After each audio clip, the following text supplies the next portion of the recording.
So I have the swivel mounts mounted to the Rev410. I had to take the guts out of this one per se. Just put them off to the side. I put the Phillips screws back in the mount.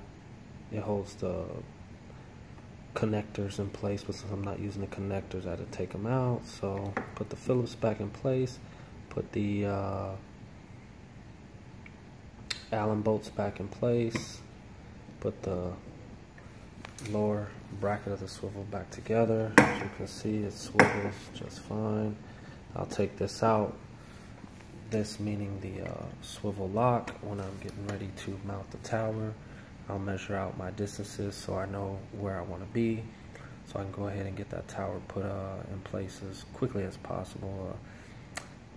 Not the tower, but the tower speakers, this Rev410, because it's not very light at all, so it's going to be something that you're going to want to get on the first try. So you know, I use some creative mounting techniques to get that situated. Essentially what I'll do is measure out the distance between here and here, from center to center, drill my hole, take the quick disconnects off, screw everything in, then go ahead and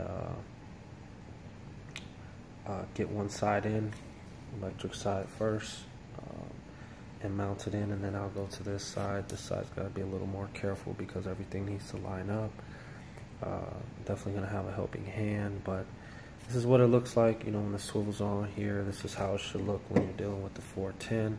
Another reason why I recommend that you go ahead and take the wiring out of the swivel mount that does not need the wiring is because, yeah, you can drill a hole through the speaker, but then you still have the wire on the other end here. If you don't have to drill a hole in your tower, why would you?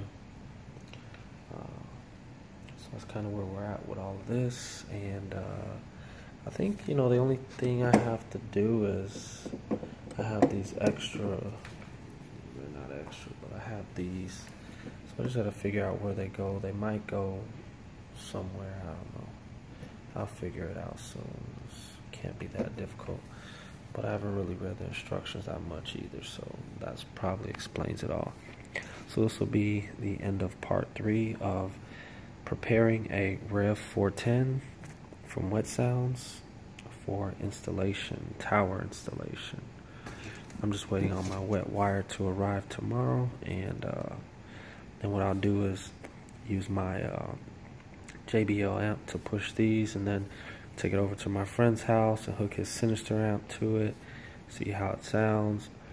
Power ratings are comparable, so it'll just be a matter of, does an amp really make that much of a difference when you're sufficiently powering the speakers.